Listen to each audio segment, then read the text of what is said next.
History is everything to me. History is what I'm interested in, what I love reading about, what I study and what I have a passion for. I love taking every opportunity to immerse myself in the subject and to share that passion with anyone and everyone. Given some of my past work on the channel, I'm sure by now it comes as no surprise that I'm a history buff. There are many books, movies and games out there that really bring history to life, and though I could give multiple examples, there really is only one series that comes to mind here. One that stands above the rest for leaping off the pages of history and immersing all who've played it. Total War.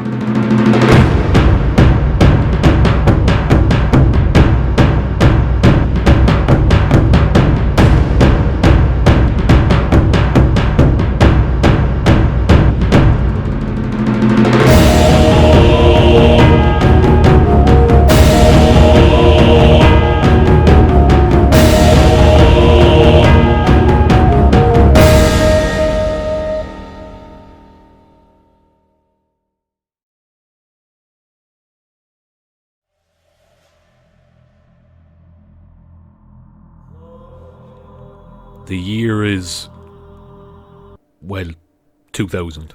A development studio by the name of the Creative Assembly released Total War Shogun, a strategy game set during the Sengoku Jidai period of Japanese history. The game is an immediate success, praised left and right for its historical accuracy, real-time strategy gameplay, and phenomenal soundtrack. Though it wasn't a smash hit, it didn't need to be. Creative Assembly had piqued the interest of gamers and historians everywhere. What started as a small project off the backs of some very talented and passionate developers spiraled into one of the most successful strategy game franchises ever seen. Personally, I missed out on the golden age of the Total War series. I only discovered it roughly 3 to 4 years ago, but had I picked it up earlier, especially as a child, you'd better believe I'd have played every game from day one. As a historian, having a game out there that encapsulates so many varied periods of human history is a dream. Whether I'm sailing the seven seas during the Napoleonic Wars, or marching across the arid desert of Africa with a massive Roman army.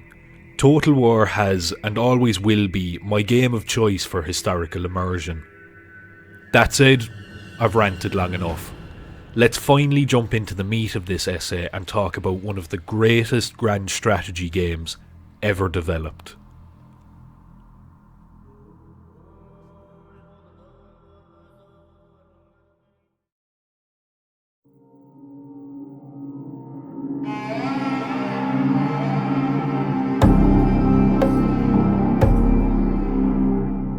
Total War, in essence, seems like any other grand strategy game on the market. A massive map to conquer, several factions to choose from, and a whole heap of troops and artillery to play around with. However, the way in which Total War goes about giving the player a grand strategy experience is something really special. There's so much to break down with this series that I could spend the entire length of this video discussing the gameplay alone. I'll try and keep it as short and sweet as possible. The basic gist of any Total War game goes as follows.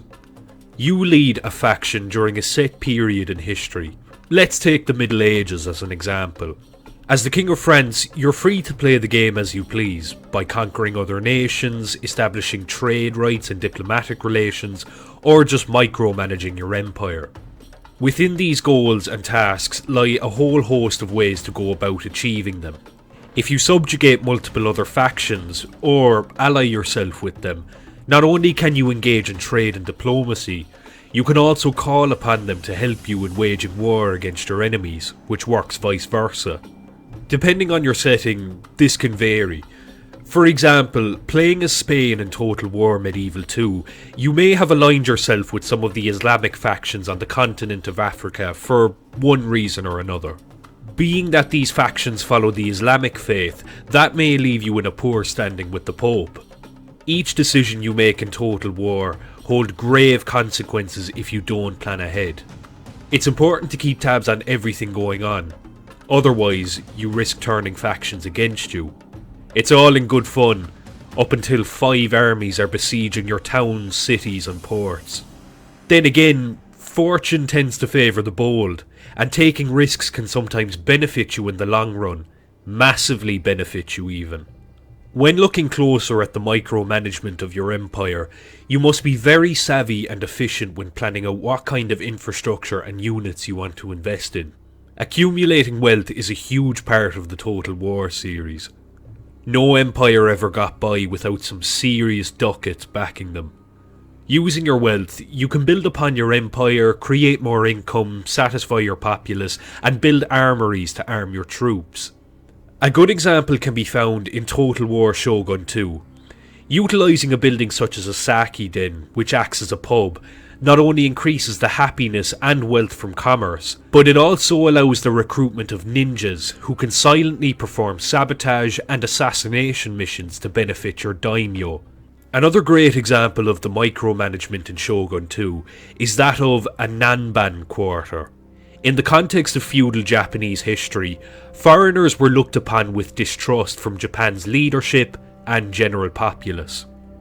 The policy of sakoku was introduced in 1603 with the Japanese shogun, aka ruler of Japan, fearing the influence of colonial powers in Japan.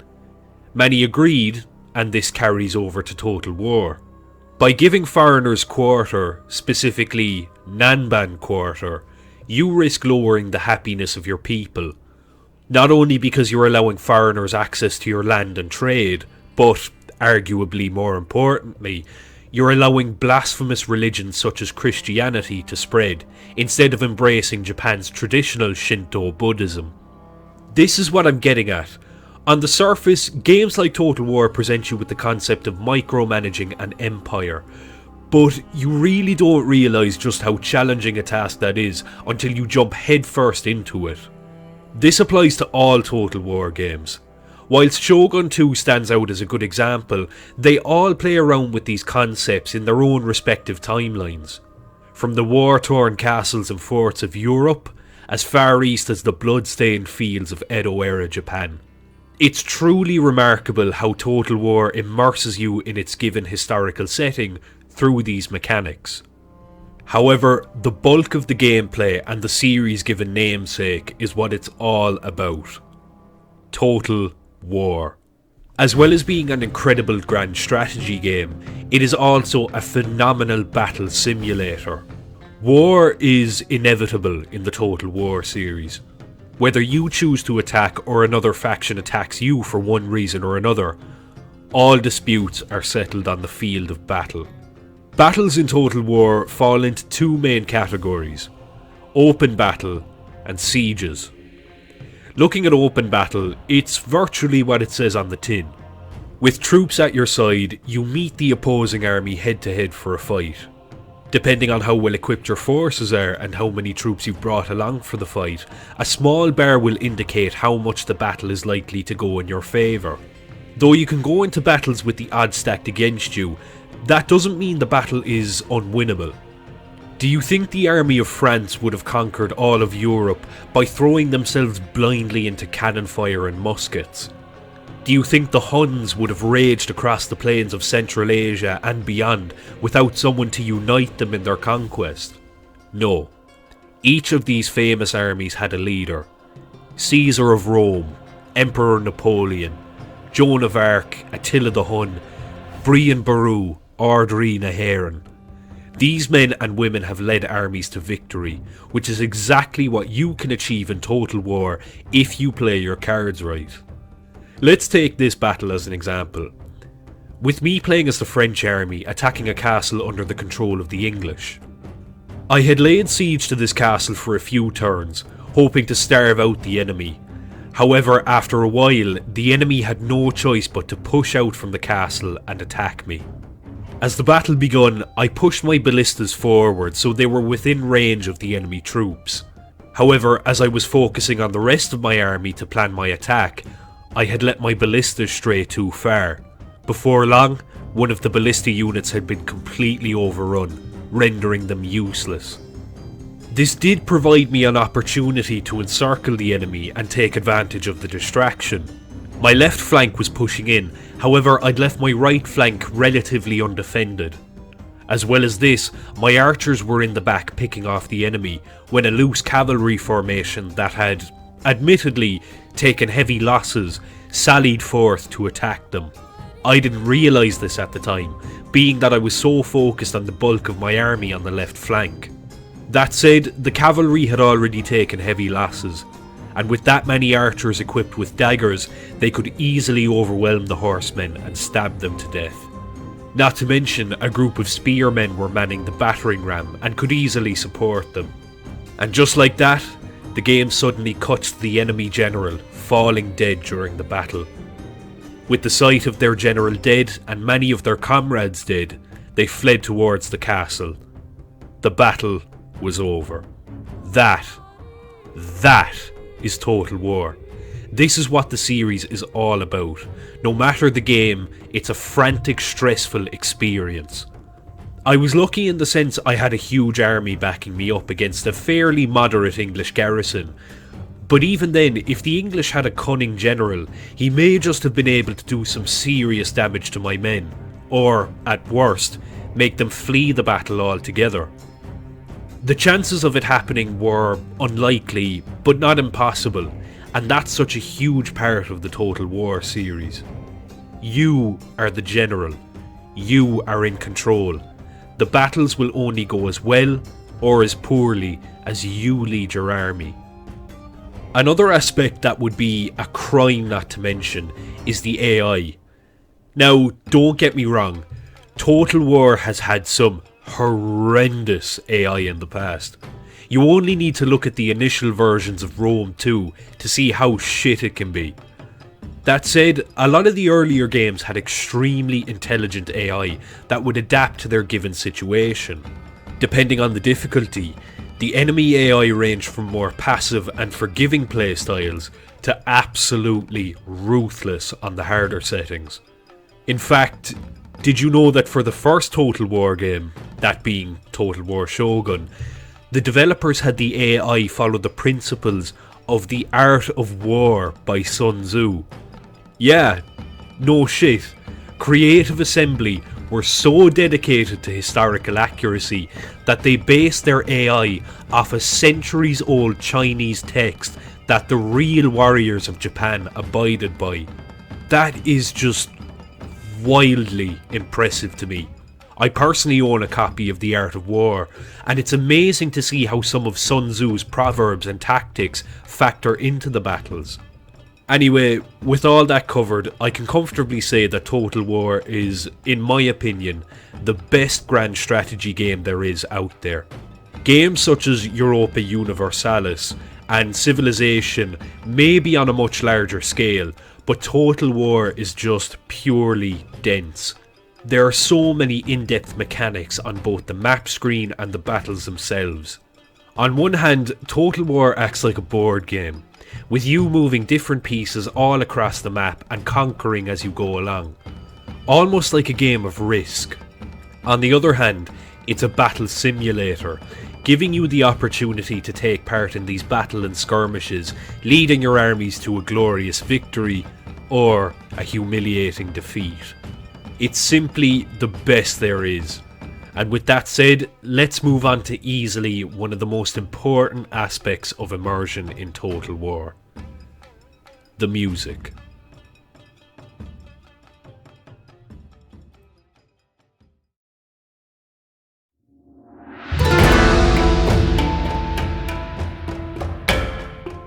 Total War has some of the most immersive music I've ever heard in a game, and it would be a crime not to mention it here. Given that the series is set across multiple eras, it was crucial for the music to reflect that, and I'm happy to say that Total War delivers. There have been many composers associated with the series, but one stands among them as the Total War composer, Jeff Van Dyke. Van Dyke had been composing music for years. His work stretches as far back as 1992. But in my opinion, he shines best when composing for the Total War series. The man has this uncanny ability to completely immerse you in the period the game is set, Over the course of this section, I'll be going over some of my favourite tracks in the series, and hopefully you'll come to understand why the music is so integral to the Total War games. Taking a closer look at Rome Total War, ancient history had a number of interesting and crucial civilizations come and go. It's debatable who among them were the most important in shaping the world as we know it. Was it the Sumerian people?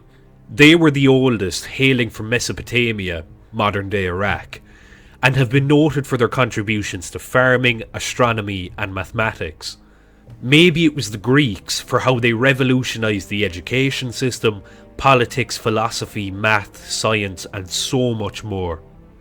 These civilizations have all had their influence on the world as we know it, but one stands chief among them as the ancient civilization: the Roman Empire.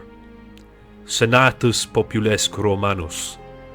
This is the empire I think of without question when discussing ancient history. At its height, it controlled the destiny of roughly 60 to 70 million people, and had an empire spanning 2 million square miles. The cities of ancient Rome were awash with colour, trade and entertainment, whereas the plains of regions like Gaul and Britannia were stained with blood as Rome spread its influence. This influence can still be felt today. All roads lead to Rome after all. And how does Jeff Van Dyke communicate this power and influence to us?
Moving forward, we come to undoubtedly a more grisly era. After the fall of Rome in 476 AD, barbarian tribes had claimed much of the land they had laid waste to in their war against the Roman Empire. Most notably, Attila the Hun had brought the Eastern and Western Roman Empire to its knees during his conquest. While the East recovered, there was no saving the West. Thus, as decades became centuries, drab grey castles were erected in place of bright marble and concrete. People were tortured and publicly executed, and any sense of democratic rule was phased out in favour of lords and kings ordained by God.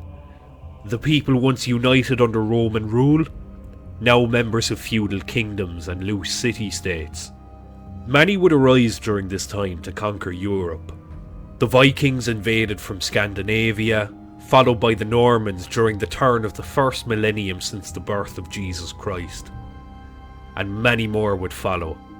It was a time of constant war, pillaging, sieges, killing, rape and looting, all in the name of profit, territorial expansion, and most destructively, religion. Though the days of the Roman Empire were brutal in their own right, this was truly befitting of its name. These were dark ages. And yet again, Van Dyke perfectly communicates the misery and suffering of this era in his music.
Finally, we look at Feudal Japan.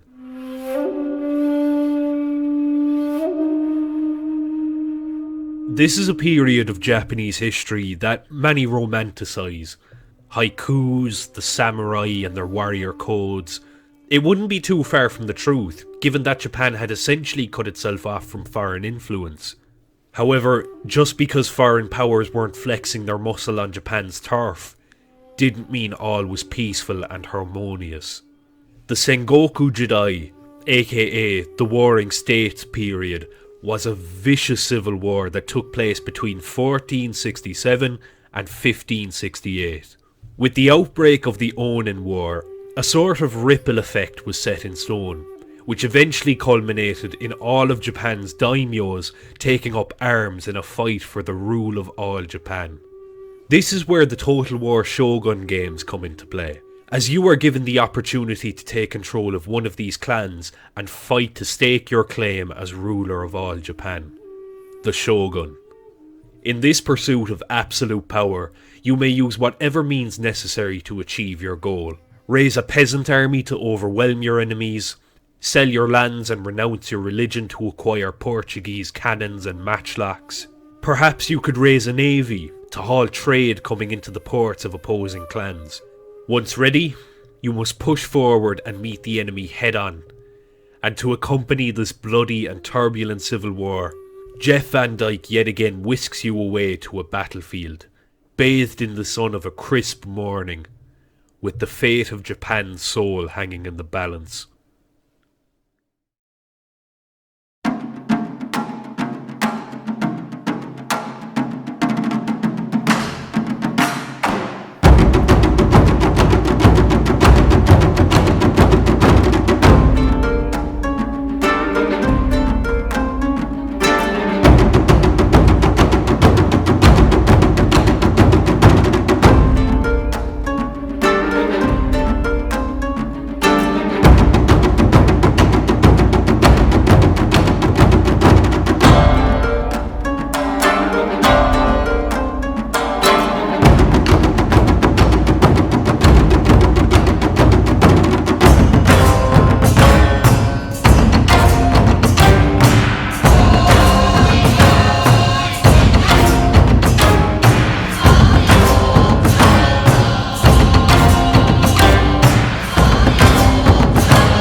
It cannot be understated how important music has been to the Total War series. I couldn't picture the games being the same without it.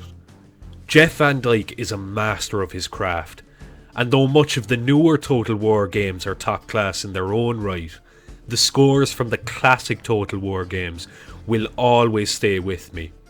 Whether we're battling barbarians in Gaul, fighting in the name of Christ or Allah in the Middle East, or marching across the fields of Japan, Total War will always have some of the most immersive and engaging music ever composed. That said, let's move on to another very important characteristic of the Total War series: the aesthetics.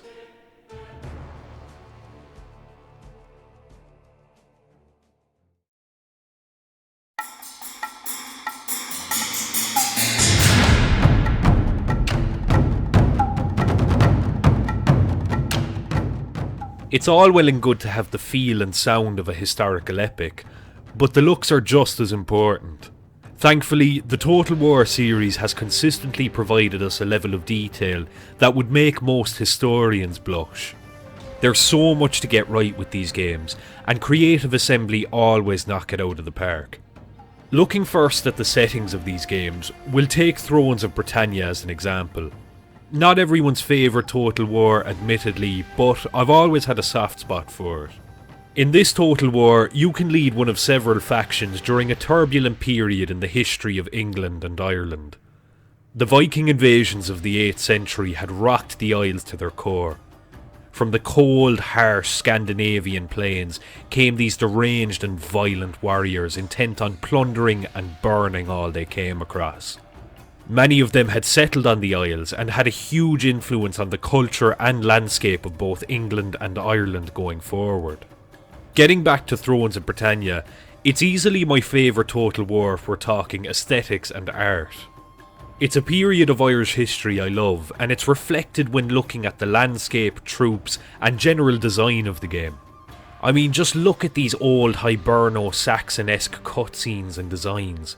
It quite literally transports you back in time to when these masterpieces were conceived. Look at something like the Book of Kells and compare it to what they've cooked up in Total War. It's such a love letter to the period it's set in. Taking ourselves eastwards, Total War Shogun is another phenomenal example. These feudal Japanese art pieces are beautifully recreated in the game. When looking at your units, they all have a distinct style. You almost don't even need the unit's name. Just by looking at how they're stylistically presented to you, you can gather who's a samurai, a cavalryman, or an archer just by seeing the distinct design of the unit. And don't even get me started on the loading screens, with actual paintings taken from the feudal period. These can also vary depending on the era you play in, whether it be the Sengoku Jidai, the Genpei War when the shogunate was established, or the Bakumatsu era when the newly industrialised and mechanised Japanese army was phasing out the samurai and their system of government. It all meshes together to immerse you in whatever period the game is set. This also goes for the units themselves, especially on the battlefield. Look at Total War Empire set in the 1700s. Though the troops all look identical, just with different shades of uniform, this is historically accurate. Line infantry of the 1700s were stripped of their old armour and helmets seen during the medieval era. This was an evolution of warfare. With the advent of gunpowder and muskets along with cannons and mortars, a suit of armour is going to do, let's be blunt here, 2/5 of fuck all against a cannonball or a musket ball travelling at Mach 5. So why bother kitting troops with these heavy suits of armour? Streamline it and just give them a distinctive uniform to separate them from the opposing army. This is perfectly replicated in Total War Empire, with all armies clad in relatively samey looking uniforms, only with minor differences depending on what unit it is. Another masterful piece of Total War's gameplay that impacts the art style is what terrain you choose to fight on. Depending on the area you fight in, the game will morph the landscape around that patch of land. Total War Rome 2 does this especially well. Right here at the Battle of Thapsus, we can see the game morph the landscape of the battlefield around the area I found myself in. The city of Thapsus is just beyond the fighting ground. To the west is the coast of Africa, and the bright blue sea provides a contrast to the scorching arid landscape of the African plains themselves, along with the shades of red that are soon to stain the ground once the battle begins. It goes without saying that aesthetics and art style are absolutely vital to Total War, providing us an immersive and accurate portrayal of human history. Whether we're talking the troops, environment, or the design of the game's heads-up display and cutscenes, these are all crucial not only to the player's enjoyment, but to a historian's enjoyment of the game too. Now, seeing as that's all been covered, we now have the Holy Trinity: gameplay, music, and aesthetics. These, in my opinion, are the three core points that make Total War one of the quintessential grand strategy and historical series ever made. Let's briefly summarise and move on to a real test of what we've covered: recreating a historical battle.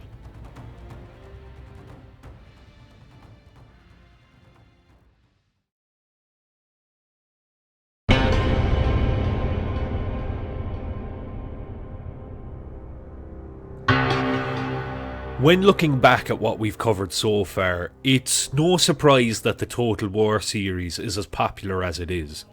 Though strategy and grand strategy isn't a genre that will suit everyone, it goes without saying that, given a chance, you may surprise yourself. I mean, look at me. I didn't think strategy was a genre that suited me.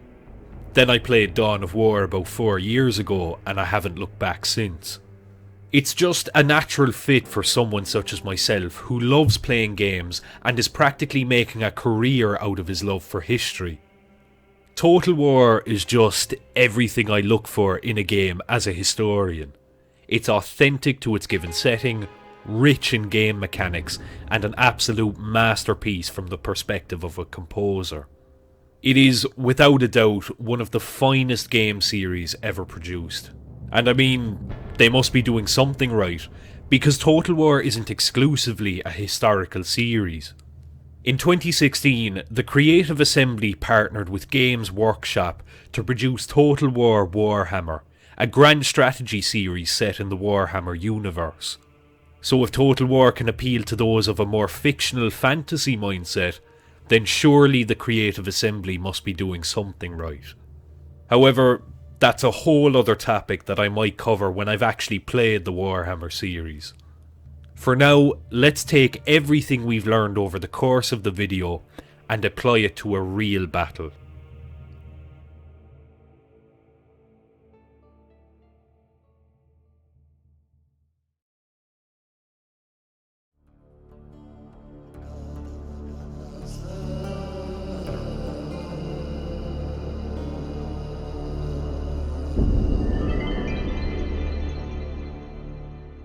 With the success of the First Crusade in 1096, several Crusader states had been established in the Middle East.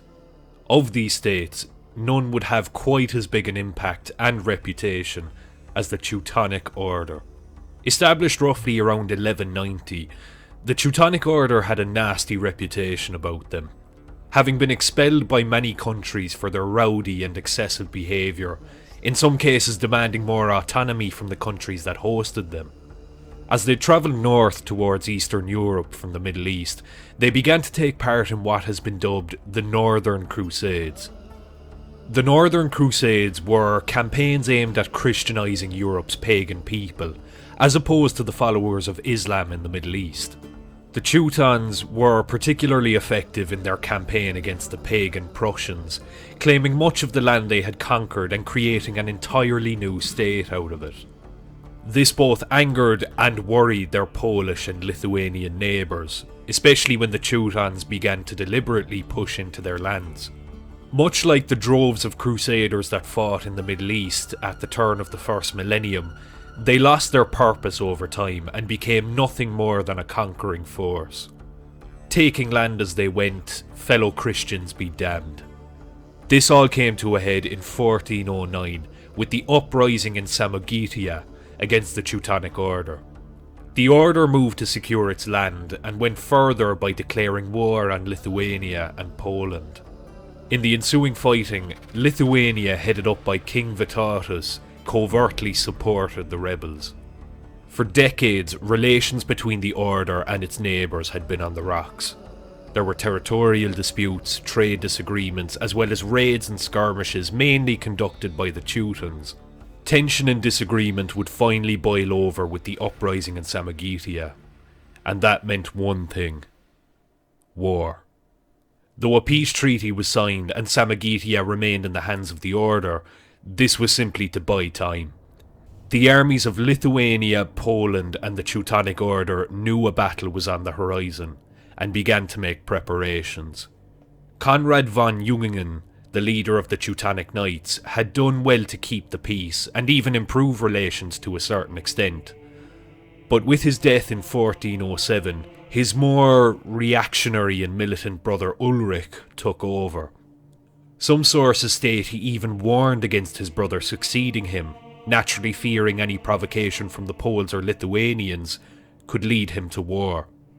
His fears came to pass once the peace treaty signed after the Samogitiya uprising expired, and the armies of the Teutonic Order and newly established Polish-Lithuanian Union mobilised. The Order had intercepted ships coming into Samogitiya during the second uprising, ships which were carrying supplies for the rebels.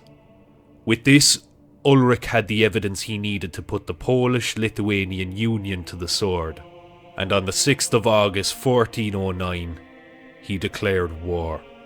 In the months that came to pass, the Teutons funded other countries to receive support and to invade Polish territories. Many battles and skirmishes would take place over this time, all culminating in the single largest battle of the medieval period.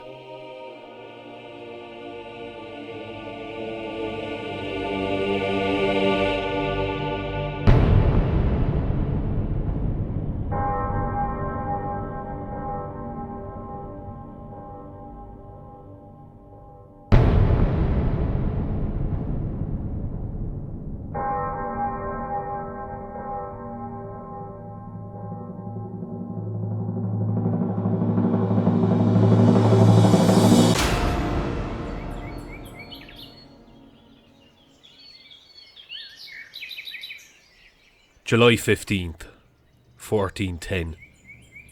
The baking sun is beating down on the Teutonic Knights, their heavy armour practically acting as ovens in the heat. Meanwhile, the Polish and Lithuanian troops have seated themselves in a tree line just ahead. Neither side makes a move for hours. Ulrich feared pushing forward may lead his forces into a trap, whereas the Poles and Lithuanians had yet to organise, and thus remained in the tree line instead of pressing the attack. Frustrated by the waiting, Ulrich sent envoys with 2 swords dubbed the Grunwald swords, as a mocking gesture, egging them on to take these swords and use them in the battle they're avoiding. The swords were accepted, with Vladislav II reportedly responding, "We accept the swords you send us, and in the name of Christ, before whom all stiff-necked pride must bow, we shall do battle." Upon this declaration, the wait was over, with the Teutonic cannons roaring as the battle commenced.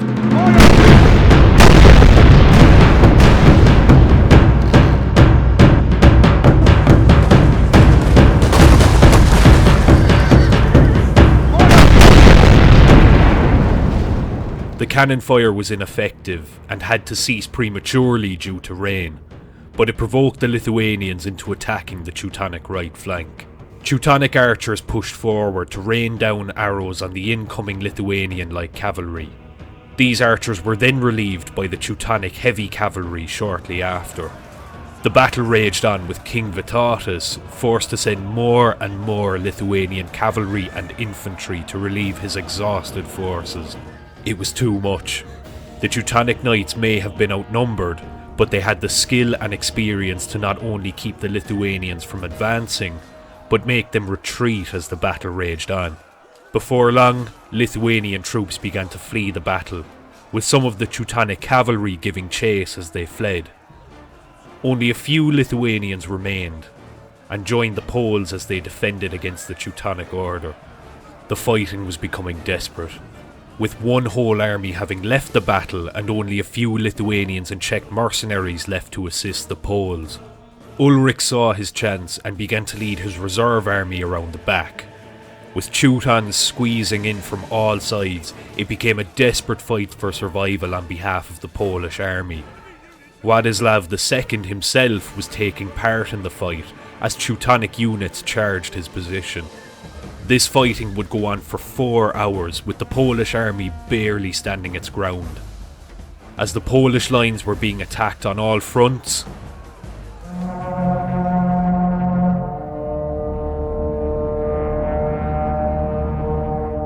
war trumpets could be heard in the distance.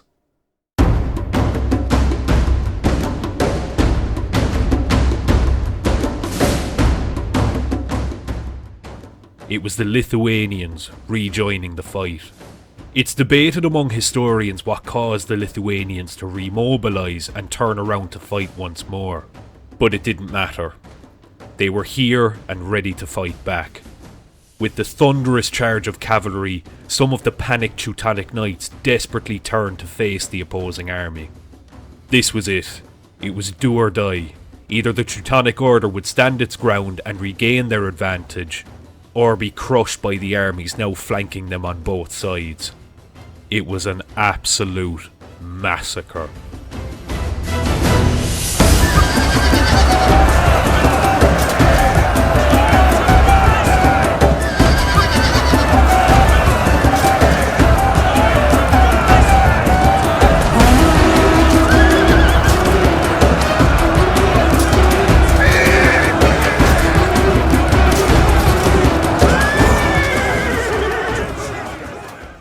In the ensuing chaos, the Teutonic right flank was completely decimated, with Ulrich himself falling dead during the battle. At the sight of their right flank collapsing, many of the remaining Teutonic troops on the left flank fled the battle with their lives. Those on the right flank were virtually wiped out, and with the majority of the Teutonic knights either dead or captured, the battle was over. That was the Battle of Grunwald. That was one of the fiercest battles of the medieval era. That was Total War. It was to be remembered as one of the greatest military defeats in German history, and in Poland and Lithuania, it is still remembered fondly to this day, with the swords of Grunwald remaining a royal insignia to this day. This was a monumental battle in European history, and it's preserved forever in the monuments, the paintings, and now this 40-minute long video essay by a man who can barely slap together a coherent script.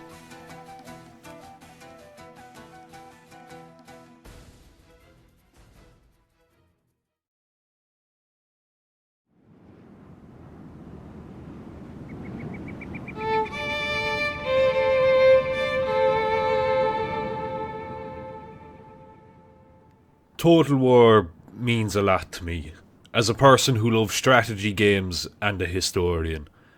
Creative Assembly really did catch lightning in a bottle with the series, and in this case, it certainly won't strike twice. They have a monopoly on the genre of historical strategy games in all facets. The gameplay, music, aesthetics, AI, it all blends together beautifully. You can just feel the passion that went into it by looking at just the main menus of most of these games. There really isn't much else I can add to the discussion beyond that. I've said my piece. When it comes to what I would recommend to a newcomer, having hopefully convinced you to play the games, is start with Shogun 2. Not only debatably the best in the series, but also the game that encompasses everything that makes the Total War series so good. My own personal pick would easily be Medieval 2, given that I'm a huge medieval history buff. And, my god, if you own Total War Attila, you owe it to yourself to play you fucking cunt.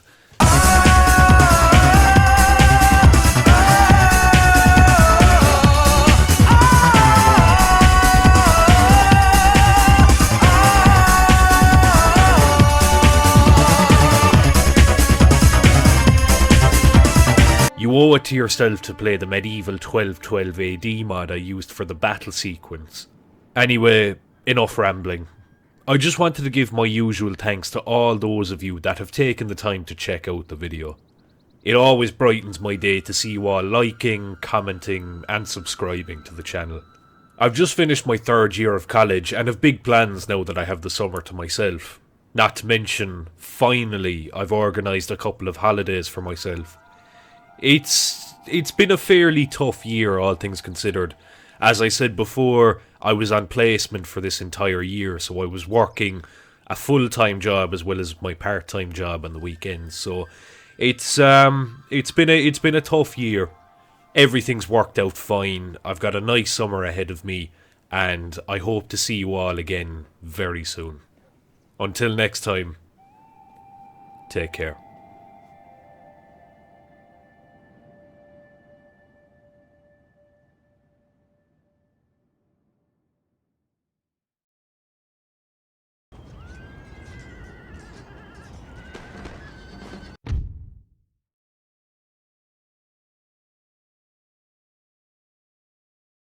Ooh, better luck next time, Anglo.